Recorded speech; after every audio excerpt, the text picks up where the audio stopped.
You need to stop calling this just a city car. Look at the badge on the fender. Look at the aggressive F1 style blade on the front bumper. This isn't the rental car you pick up at the airport anymore. This is the 2026 Renault Clio E-Tech 160 Esprit Alpine, and it is hiding a massive secret under the hood that almost nobody in this segment has the guts to use anymore.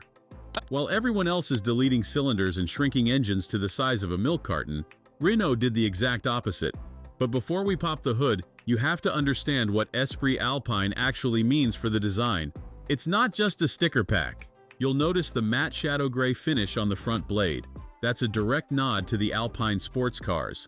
The grille isn't just black plastic, it has a gradient effect that goes from dark to chrome at the edges, giving it this 3D depth that looks expensive under showroom lights.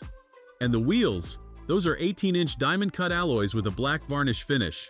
On a car this size, 18s look absolutely massive. They fill the arches perfectly. The lighting signature has changed too. These vertical half-diamond LED daytime running lights are the new face of Renault, making the car look wider and angrier than it actually is. Now, let's talk about the superpower. Open the hood and you won't find a tiny 1.0-liter turbo struggling to breathe. You get a 1.8-liter four-cylinder engine. Yes, a 1.8-liter engine in a B-segment hatchback. That is unheard of in 2026. This is part of the new E-Tech 160 system. You're looking at 160 horsepower and a clever dog clutch gearbox derived from Formula One technology. It deletes the synchros and uses electric motors to match the revs instantly. The result is a 0 to 60 time of around 8 seconds, but the numbers don't tell the real story.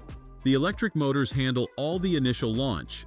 That means when the light turns green, you get that instant EV torque before the gas engine even wakes up. It feels punchy. It feels over-engineered in the best possible way. And because the engine is bigger, it doesn't scream when you get on the highway, it just pulls.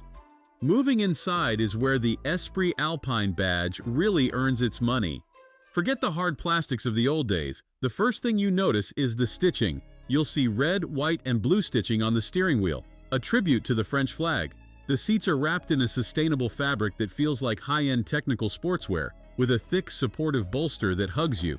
There is a debossed Alpine A logo right on the seat back. It's subtle, but it reminds you this isn't the base model. The technology has finally caught up to the premium German rivals. You are looking at a 10-inch completely digital instrument cluster that is sharp, bright, and fully customizable. To your right, the 9.3-inch vertical touchscreen handles the infotainment. It's responsive, crisp, and supports wireless phone integration, so you don't have cables cluttering up the center console. Renault has also kept physical toggle switches for the climate control. Thank goodness. You don't have to dig through 3 sub-menus just to change the fan speed. You also get the fancy stuff usually reserved for bigger sedans: adaptive cruise control, a 360-degree camera system that is genuinely high resolution, and the Harman Kardon premium sound system that actually has some bass to it. But here's the catch, and it brings us to the verdict. All this big engine tech and Alpine luxury comes at a price.